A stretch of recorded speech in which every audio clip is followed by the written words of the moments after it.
You keep searching. Every book, every philosophy, every spiritual teaching, every late-night conversation where you try to crack the code of existence. You tell yourself that once you find the real answer, once you discover your true purpose, once the universe reveals its grand design, then you'll finally be at peace. Then you'll finally rest. But let me tell you something that might shatter everything you've been building. What if the search itself is the prison? What if your desperate need for meaning is exactly what's keeping you from living?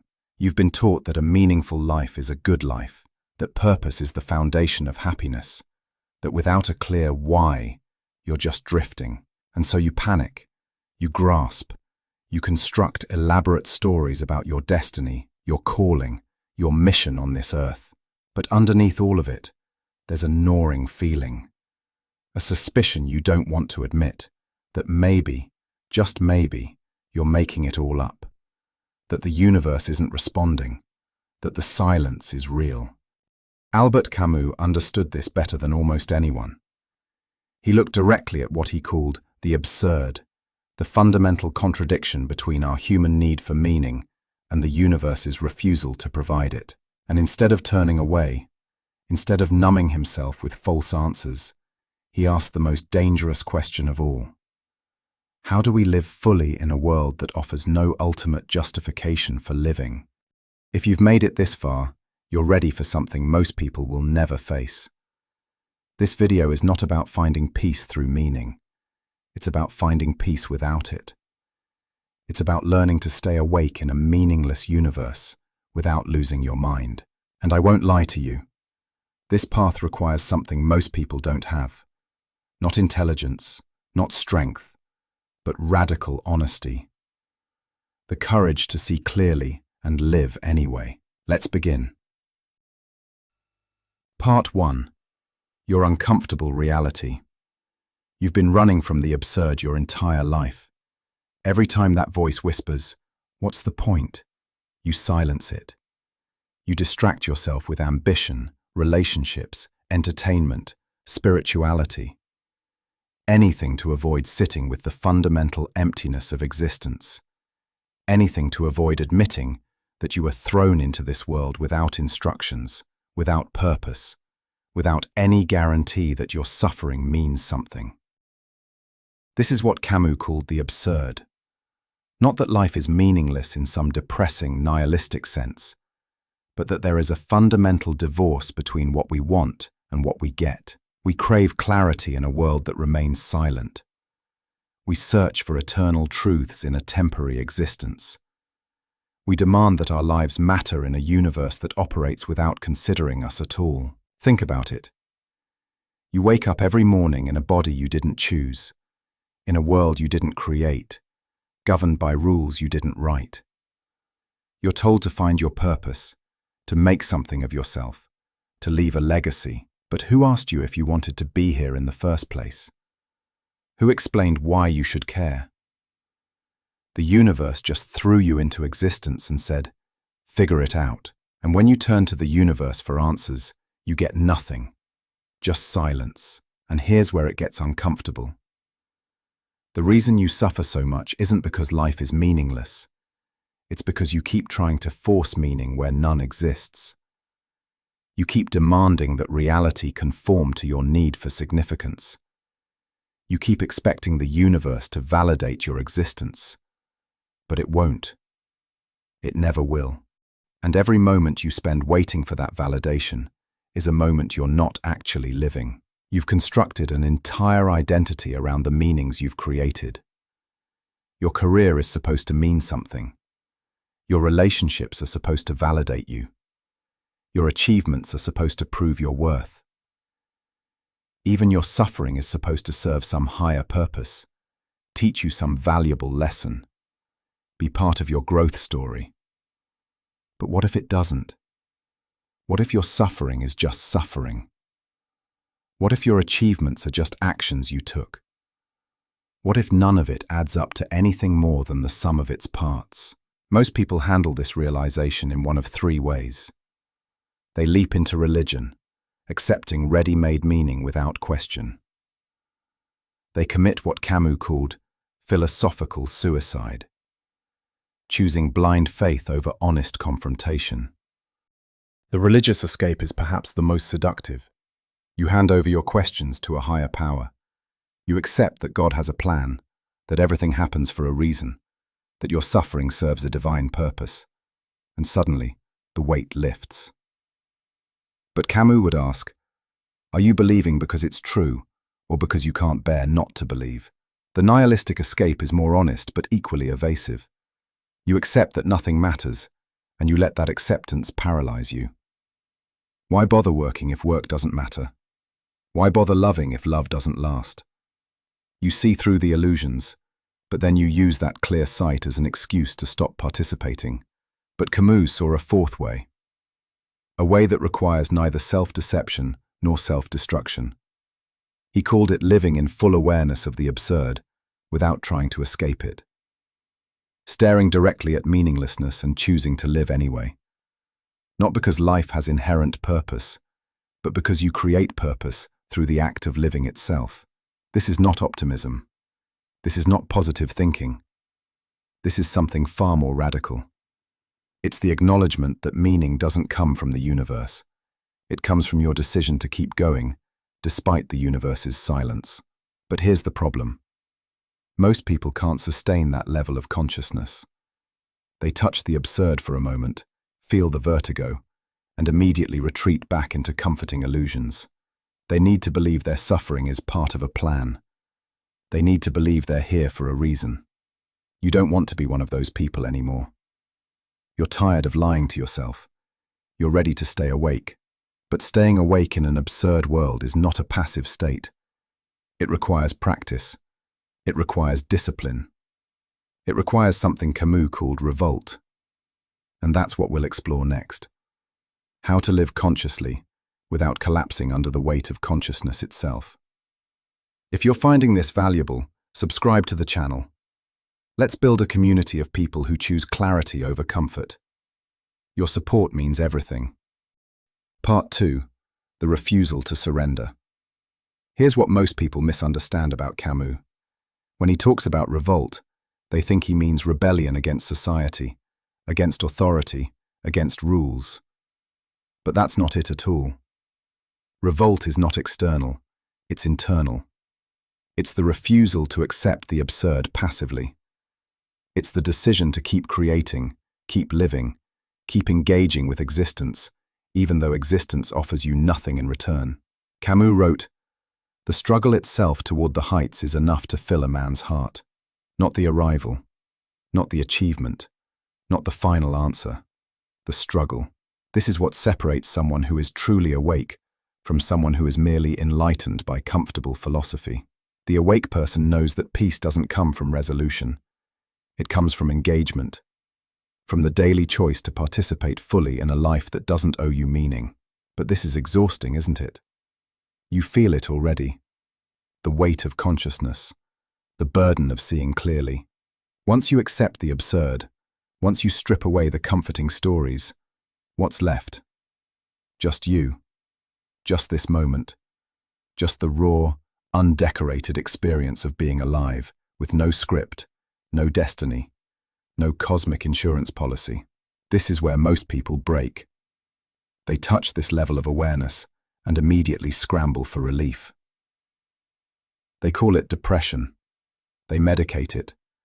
They bury it under new projects, new relationships, new philosophies that promise to make sense of it all.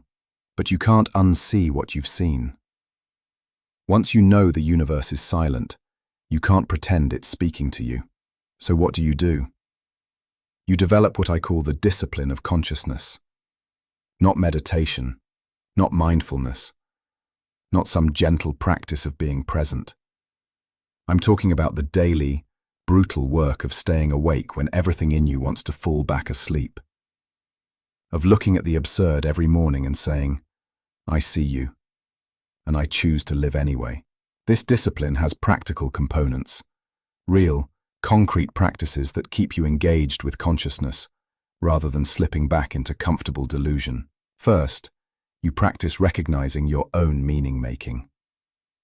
Every time you start constructing a narrative about why something happened or what something means, You catch yourself. You notice the story. You acknowledge that you're creating it. You don't necessarily abandon it, but you don't mistake it for truth anymore. Second, you practice making choices without needing cosmic validation. You do something not because it's your destiny or because the universe is guiding you, but because you're choosing it right now, in this moment. You eat this food. You take this job. You love this person. Not because it means something beyond itself, but because this is what you're doing with your freedom. Third, you practice sitting with meaninglessness without panicking. This is perhaps the hardest one. You set aside time, maybe just 5 minutes at first, to sit with the fact that nothing you do matters in any ultimate sense. You let that truth wash over you. You feel the fear, the vertigo, the desperate urge to grab onto something. And you don't grab, you just sit there. This is Camus' first characteristic of the absurd person. Revolt, not a one-time decision, but a continuous stance, a refusal to surrender to either false hope or genuine despair. You revolt by living consciously, by refusing to numb yourself, by staying present to the fundamental contradiction of existence. But revolt alone will kill you if you don't understand the second characteristic, because consciousness without freedom is just another form of suffering, and most people who claim to be awake are still imprisoned by their need for the world to be something it's not. Let's go deeper. Part 3. The weight of choice. You think you want freedom, but you don't. Not really. What you want is freedom from discomfort, freedom from uncertainty, freedom from the anxiety of existing without a safety net. But that's not freedom. That's just comfort with a different name. Real freedom, the kind Camus described, is terrifying. It's the freedom that comes from realizing that nothing is predetermined, that there is no essential self you need to discover, that you are not living out some cosmic script written before you were born. You are radically free to create yourself in every moment, and most people would rather die than face that level of freedom. Why? Because freedom means responsibility. If there is no inherent meaning, then you are responsible for the meaning you create. If there is no predetermined path, then every choice is yours alone. You can't blame fate. You can't blame God. You can't blame your childhood, your circumstances, your trauma. Yes, those things shape you, but they don't determine you. And that's the most uncomfortable truth you'll ever face. Think about what you're doing right now. You're watching this video. You chose to click on it. You're choosing to keep watching. These seem like small choices, but they're yours, completely yours. And every choice you make is simultaneously creating who you are and foreclosing other possibilities. This is why so many people who claim to be seeking truth are actually seeking a sophisticated form of bondage. They want a philosophy that tells them who they are. They want a system that explains their suffering. They want meaning handed to them, so they don't have to bear the weight of creating it themselves. Look at how you've been living. How many of your choices were really yours? How many were just you, following the path that was expected? You went to school because that's what you were supposed to do. You got a job because that's what adults do. You pursued relationships because that's what everyone wants. But who decided these were the things worth doing? And did you ever really choose them? Or did you just accept them? The absurd person accepts radical freedom, not joyfully, not triumphantly, but honestly. You are free because nothing matters except what you decide matters. You are free because there is no cosmic judge evaluating your choices. You are free because you are alone, not in loneliness, but in sovereignty. But Camus won't give you that comfort. He'll just hand you back your freedom and say, "Now what?" And this is the moment where most people collapse. They realize they're free and they freeze. They become paralyzed by infinite possibility. Camus gives us a powerful image of this freedom in the myth of Sisyphus. You know the story. Sisyphus is condemned by the gods to push a boulder up a mountain, only to watch it roll back down over and over for eternity. It's the ultimate image of meaningless labor. But here's what Camus sees that others miss. Sisyphus is free. The gods have determined his task, yes, but they cannot determine his attitude toward it. They cannot control his consciousness. They cannot make him suffer unless he chooses to suffer. And so Camus imagines Sisyphus choosing his burden, owning it, making it his. The struggle itself toward the heights is enough to fill a man's heart. One must imagine Sisyphus happy. This is freedom in the face of the absurd. Not freedom from the boulder, not freedom from the mountain, but freedom in the relationship to both. You can't control what happens to you. You can't control what burdens you're given, but you can control whether you accept them as yours or spend your life resenting them as impositions. So here's the practice of freedom. Stop waiting. Stop asking for signs. Stop looking for validation. Make a choice.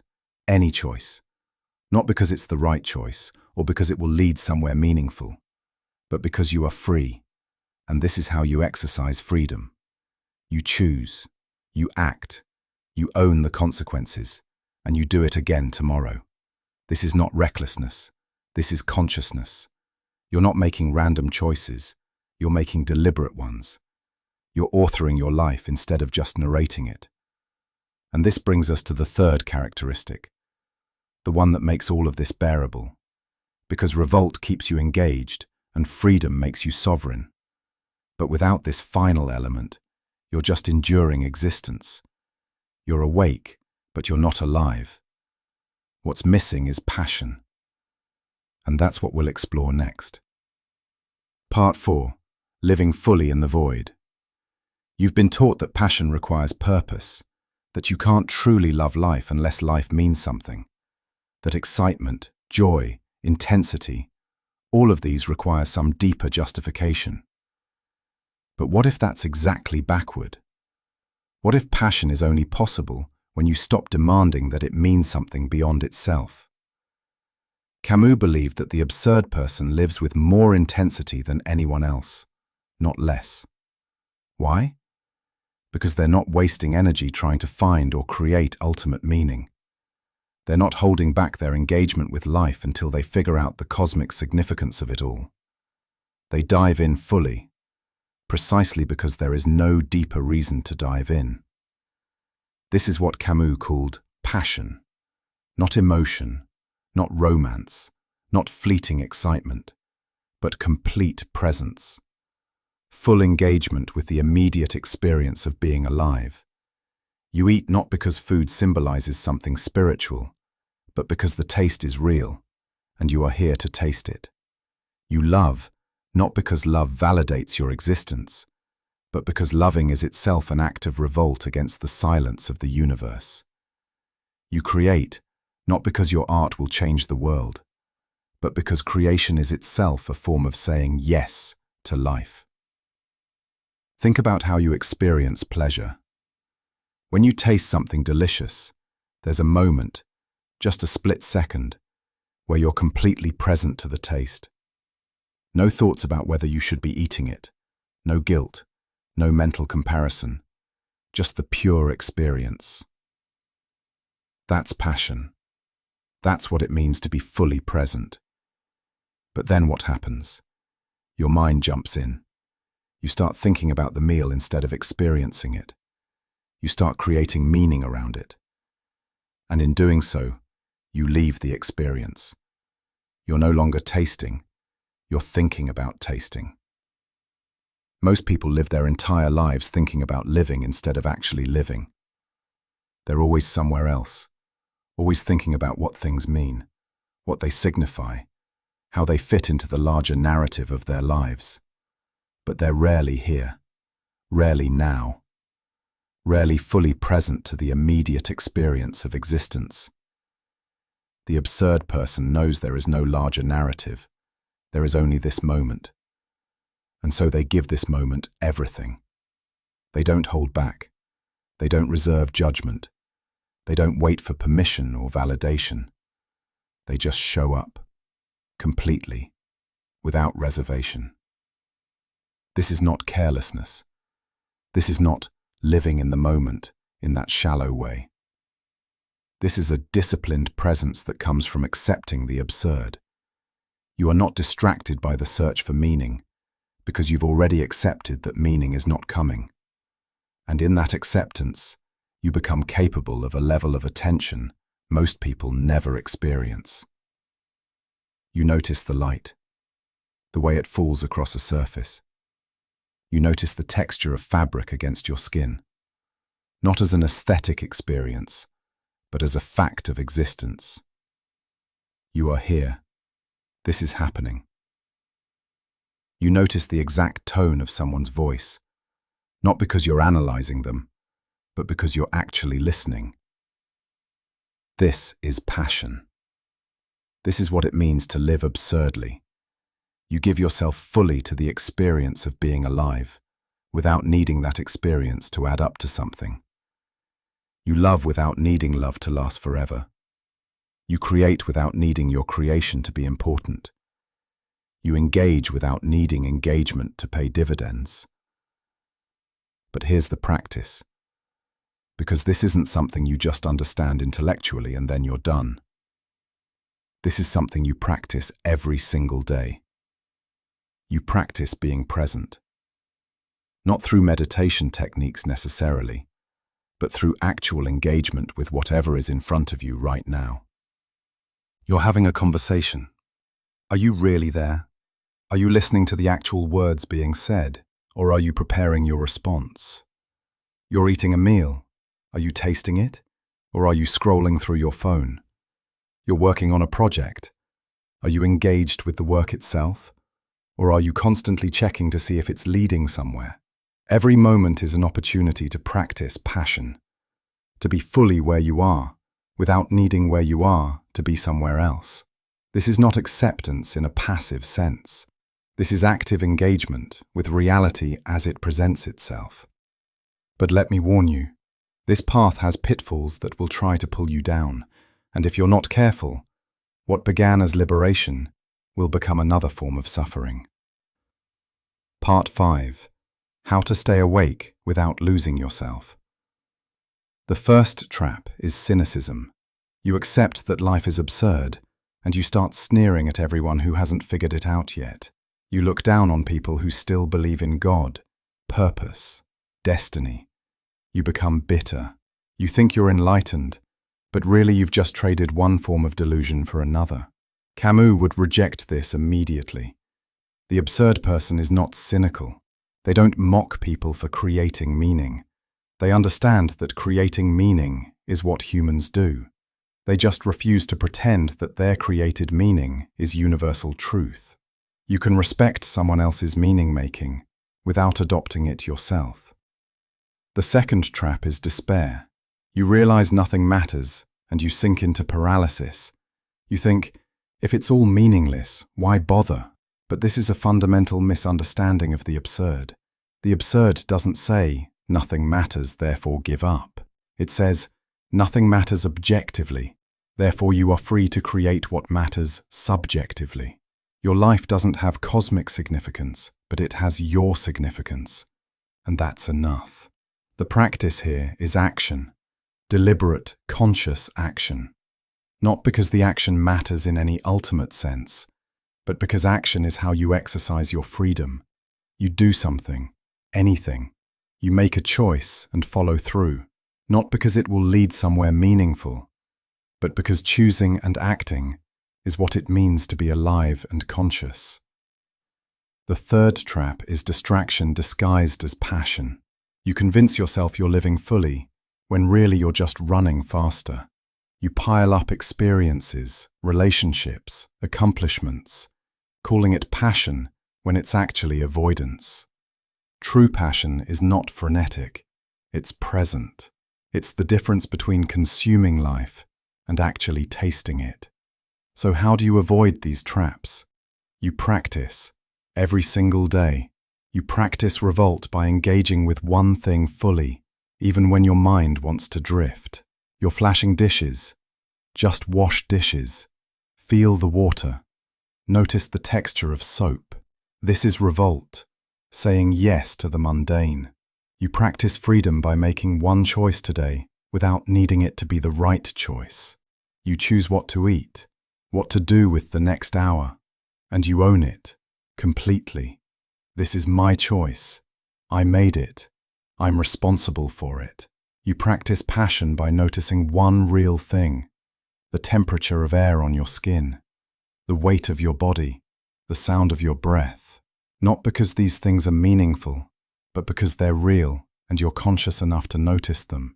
This is the discipline of consciousness, not a state you achieve once and maintain forever, but a practice you return to over and over, as long as you're alive.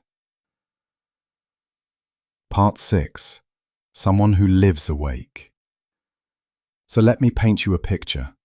Imagine someone who has stopped searching for meaning, but hasn't stopped living. Someone who knows the universe is silent, but speaks anyway. Someone who creates, loves, suffers, laughs, not because these things lead somewhere, but because they are somewhere. They are here. They are now. They are real. This person doesn't need reassurance that their life matters. They don't need validation from fate or destiny. They are free from all of that. And in that freedom, they discover something unexpected. Joy. Not the joy of finding answers, but the joy of living without needing them. They revolt by staying conscious. They embrace freedom by owning their choices. They live with passion by being present to what is. And in doing so, they become something rare, someone who is both completely awake and genuinely alive. This person wakes up in the morning. The alarm goes off, and for a moment, they feel the weight of it all. Another day with no grand purpose animating it. The absurd is right there, and they don't push it away. They acknowledge it. Yes, this is the absurd. This is reality. And then they get up anyway. They make coffee. Not because coffee has cosmic significance, but because they've chosen to make it. It's a small act of revolt. They taste the coffee, actually taste it. This is passion.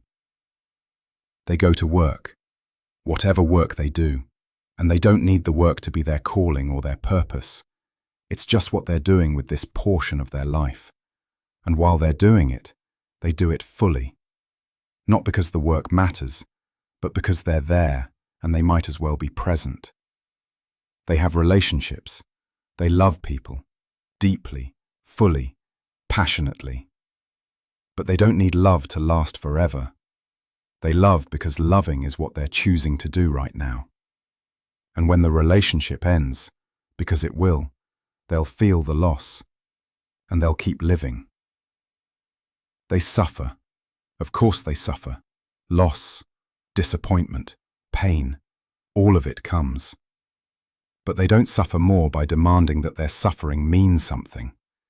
They just hurt, and they let themselves hurt, and they keep going anyway. They experience joy, real joy, not manufactured happiness, but the simple, present joy of being alive and conscious. The joy of sunlight, the joy of laughter, the joy of being here, now, aware. This joy doesn't last. They don't need it to last. They just receive it while it's here. This person doesn't look extraordinary from the outside. They go to work, pay bills, maintain relationships. But inside, there's a difference, a clarity, a presence, an engagement that most people never achieve, because most people are too busy searching for meaning to actually live. This is what it means to live consciously in an absurd world.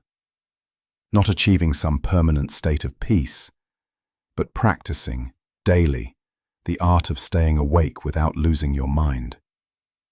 Practicing revolt through engagement. Practicing freedom through choice. Practicing passion through presence. You'll never find peace if you're still looking for meaning. But you might find something better. You might find the courage to live without it. You might find that the search itself was the obstacle. That freedom was always available. You are just too busy looking for permission to claim it. You might find that life doesn't need to mean something to be worth living. That consciousness itself is enough.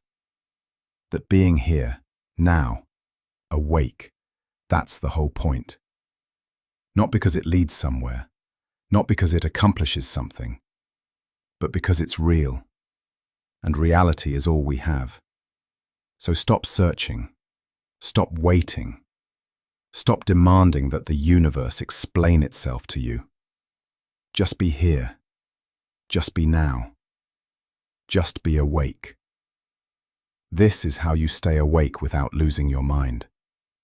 This is how you live absurdly, fully, freely. If this resonated with you, write in the comments, "I choose to stay awake."